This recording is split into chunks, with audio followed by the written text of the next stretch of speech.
ကဲအရင်ရက်ကကျွန်တော်တို့ slide နှစ်ခုပြီးသွားပြီဆိုရင်တော့အခုကျွန်တော်တို့ဟာတတိယ slide ကိုသွားမှာဖြစ်ပါတယ် HTML CSS တို့ JavaScript တို့ကဘာတွေဘယ်လိုတွေလှုပ်ဆောင်လဲဆိုတာကိုဟုတ်ဒီနေ့နည်းနည်းလေးထပ်ပြီးတော့မိတ်ဆက်လိုက်အောင် HTML ဆိုတာ web developing မှာသူက structure တွေအနေနဲ့တာဝန်ထမ်းဆောင်ပါတယ်ဥပမာလူရဲ့ခန္ဓာကိုယ်ပေါ်မှာအယိုးတွေပါတယ်ဆိုရင်ဒါ HTML ပေါ့နောက်တော့ CSS ကကြတော့ဘာနဲ့သွားတူလဲဆိုရင်တော့ CSS ကကြတော့ကျွန်တော်တို့ဒီအင်ကြီးတို့ဘောင်းဘီတို့ဖက်နက်တို့ဒါသပင်ကေတွေပေါ့ဒီလိုမျိုးတွေသူကအဲ့လိုမျိုးနိုင်ရှင်ထားတာပေါ့ဒီကောင်စတိုင်းလင်းတာဝန်ယူရတာဖြစ်ပါတယ်JavaScript ကကြတော့သူကဘာတာဝန်ယူလဲဆိုတော့ JavaScript ကကြတော့သူက functionality ဘာတွေလဲဆိုနှလုံးတို့ဒီကြောက်ကတ်တို့အသေးတို့ပေါ့နော်သွေးကြောတွေသူကဟို functionality တွေကိုသူကတာဝန်ယူတာဖြစ်ပါတယ်ဥပမာအိမ်တို့ဘာတို့မှာဆိုရင်တော့သူဒီမှာရှင်းပြထားတာတော့အိတ်ညာတို့အုပ်တို့စားစရာတို့ကျွန်တော်ကတော့ဒီလိုမျိုးမရှင်းပြစေချင်ဘူးဗျဘယ်လိုတွေတာဝန်ယူလဲဆိုရင်တော့ဟိုဒီအိမ်ပုံစံနဲ့နိုင်ရှင်မယ်ဆိုရင်ဒီအုပ်တို့တိုင်တို့ပိုင်တို့ခေါင်းမိုးတို့ကသူ့ရဲ့ structure တွေပေါ့နောက်ပြီးသူ့ရဲ့ style လေးတွေကဘာတွေလဲဆိုရင်တော့ဒီဆေးရောင်တို့ဘာအယောင်လေးရောအဝါရောင်လားအနီရောင်လားဒါလေးတွေသူ့ရဲ့ style လေးတွေပေါ့အဲ့ဒါလေးတွေကျတော့သူက CSS ကတာဝန်ယူတာနောက်ပြီးကျတော့ functionality ကဘာတွေဖြစ်မလဲအိမ်မှာဆိုရင်ကိုကဝင်သွားတယ်ဆိုရင် auto တကားဖွင့်ပေးတာတို့ပြီးတော့ကြဟိုအင်တာဆိုရင်လည်းခလုတ်လေးနှိပ်လိုက်တယ်နဲ့ဆိုရင် flashing ဖြစ်သွားတာတို့ဒီလိုမျိုးလေးတွေကသူကအဲ့လိုမျိုး functionality တွေကြတော့သူကဘာလဲဆိုဟို JavaScript ကနေပြီးတော့တာဝန်ယူပြီးထမ်းဆောင်ပေးတာဖြစ်ပါတယ်ဒီကောင်ကိုရှင်းပြဖို့အတွက်ဆိုရင်တော့ကျွန်တော်တို့ဒီဟို code editor software လေးကို download ဆွဲမှာဖြစ်ပါတယ်ကျွန်တော်တို့ကဘယ် code editor ကို download ဆွဲမှာလဲဆိုတော့ Visual Studio Code Editor ကိုကျွန်တော်တို့ download ဆွဲမှာဖြစ်ပါတယ်ကျွန်တော်ကတော့ download ဆွဲပြီးသားမို့လို့ကျွန်တော်တို့ download မဆွဲတော့ပါဘူး Okay ကျွန်တော်တို့ဘယ်မှာ download ဆွဲရမလဲဆိုရင်တော့ code.visualstudio.com မှာသွားပြီးတော့ download ဆွဲပါတခြားနေရာ download မဆွဲပါနဲ့ဒီနာသူကတကယ်ကို official website တရားဝင် website မှာပါကိုကဘယ် operating system မှာတုံးထားလဲ Windows လား Linux လားဒါမှမဟုတ်ရင် Mac OS လားကိုတုံးထားတဲ့ system ပေါ်မှာမူတည်ပြီးတော့ download ဆွဲနိုင်ပါတယ် download ဆွဲပြီးသွားပြီဆိုရင်တော့ install လုပ်လိုက်ပါ install လုပ်လိုက်ရင်တော့ကျွန်တော်လိုမျိုးရလာမှာဖြစ်ပါတယ်အဲ့လိုမျိုး install လုပ်ပြီးသွားပြီဆိုရင်တော့ install လုပ်ပြီးသွားပြီဆိုရင်တော့ဖွင့်လိုက်ပါဆဆဖွင့်ခြင်းမှာဆိုရင်တော့ကိုလုတ်ထားတဲ့ဥစ္စာကို CC လေးဖြစ်သွားအောင်ကျွန်တော်တို့ folder ပေးလိုက်မယ် folder ပေးမှာဖြစ်တဲ့အတွက်ကျွန်တော် open folder ကိုသွားလိုက်ပါသွားပြီးကျွန်တော် desktop မှာပဲ save လိုက်ပါမြင်သာသွားအောင် desktop မှာ save ပြီးတော့ကျွန်တော်တို့ဘယ်လို folder နာမည်ပေးဥပမာကျွန်တော်တခုခုပေါ့နော် sorry new folder နေပြီးတော့basic ပေါ့အခု basic ဖြစ်တဲ့အတွက် basic ဆိုပြီးတော့ပေးလိုက်ပါပြီးရင် basic လို့ပေးထားတဲ့ folder ထဲမှာပဲ select လုပ်လိုက်ပါဒါဆိုရင် folder လေးပွင့်လာပါလိမ့်မယ်ဒီ folder လေးပွင့်လာပါလိမ့်မယ်ဒီထဲမှာပေါ့ဒီမှာ basic ဆိုတဲ့ folder လေးဒီမှာပွင့်သွားပြီကျွန်တော်တို့ folder ကို desktop မှာပြန်သွားကြည့်လို့ရပြီဗျဒီမှာ basic ဆိုတဲ့ folder လေးကိုကျွန်တော်ဒါလေးနဲ့ရှင်းပြီးတော့ထားလိုက်အောင် okay basic ဆိုတဲ့ folder လေးကို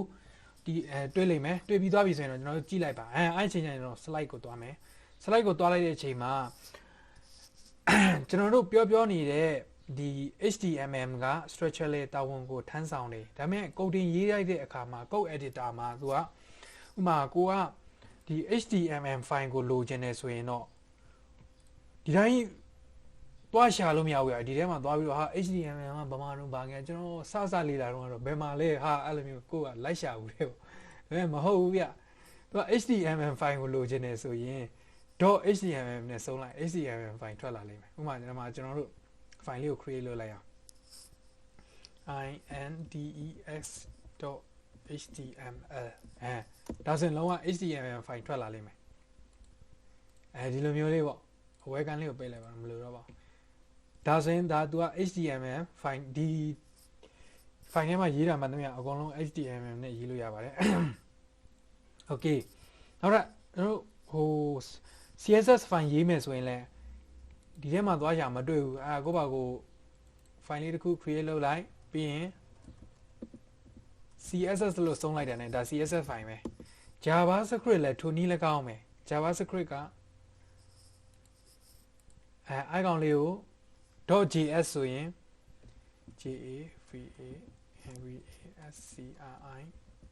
javascript javascript.js ဆိုရင်ဒါသူ javascript file ပဲပြီးသွားရင်အဲ့တော့တို့ဒီ html file ပေါ့နော်တိဆောက်ပြီးသွားပြီလို့ရှင်ရင်ဒီကောင်ကိုရေးထားတဲ့ဟာတွေကိုစစ်ဖို့အတွက်ကြတော့ဥမာကိုကတခုရေးထားရတာတခုဥမာကိုကရေးထားတယ် testing ဆိုပြီးရေးထားတယ်ဆိုဘာမှသွားစစ်ရမလဲမသိဘူးအဲ့တော့စစ်လို့ရအောင်ဆိုပြီးတော့ကျွန်တော် extension လေး install လုပ်မယ်ဗျပထမဆုံးအနေနဲ့ကိုကအသစ်ဖြစ်တဲ့အတွက်ကျွန်တော်တို့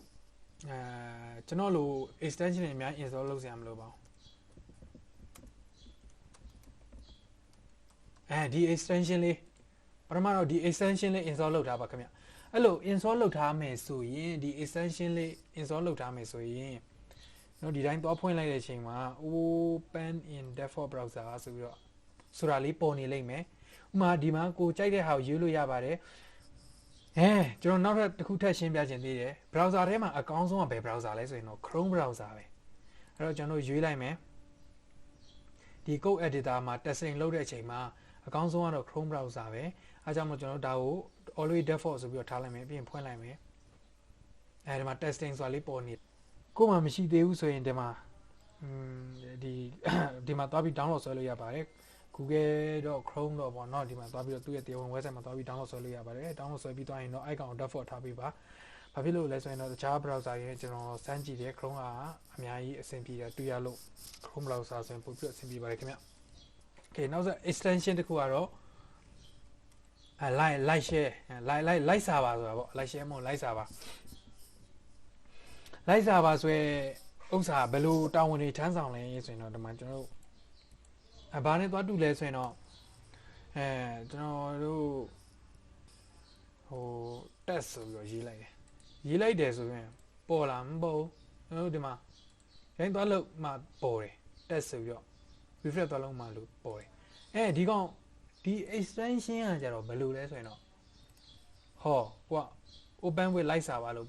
ပေးလိုက်တာနဲ့ကိုကြိုက်တာရေးနောက်တစ်ခုပါရေးမလဲဒီ like server အလုပ်လုပ်ဖို့အတွက်ဆိုရင်ကျွန်တော်တို့ဒီ file မှာရှိတဲ့ auto save ဆိုတာလေး on ထားပေးရမှာဖြစ်ပါတယ်ဒီမှာ auto save ဆိုတာလေး on ထားပေးရမှာဖြစ်ပါတယ်ဆိုရင်တော့ကျွန်တော်တို့စမ်းမယ်ဒီမှာ like server ဆိုပြီးတော့ like server လို့ပေးလိုက်တယ်ကျွန်တော်တို့ကဘာမှသွားလုပ်ဆရာမလိုပဲနဲ့အဲ့လိုမျိုးလေးသူကသူပေါ်နေလိမ့်မယ်ပေါ့ကျွန်တော်တို့ refresh တွေပါတွေလုပ်ဆရာမလိုပဲနဲ့အဲ့လိုမျိုးလေးပေါ်နေပါလိမ့်မယ်ခင်ဗျဟုတ်ကဲ့ပါကျွန်တော်တို့ဒီMyanmar Web Developer channel ကနေပြီးတော့ကျွန်တော်တို့ဒီ HTML တို့ CSS တို့ JavaScript တို့ကိုသင်ကြားပြသပေးတဲ့နေရာမှာကျွန်တော်တို့ small project တွေကိုလည်းလှုပ်ဆောင်သွားမှာဖြစ်လို့ကိုဒီ project တွေကိုလည်းကိုယ်တိုင်ပါဝင်ပြီးတော့လှုပ်ဆောင်ခြင်းနဲ့ဆိုရင်တော့ကျွန်တော်ရဲ့ channel ကိုsubscribe လုပ်ထားနိုင်ပါတယ်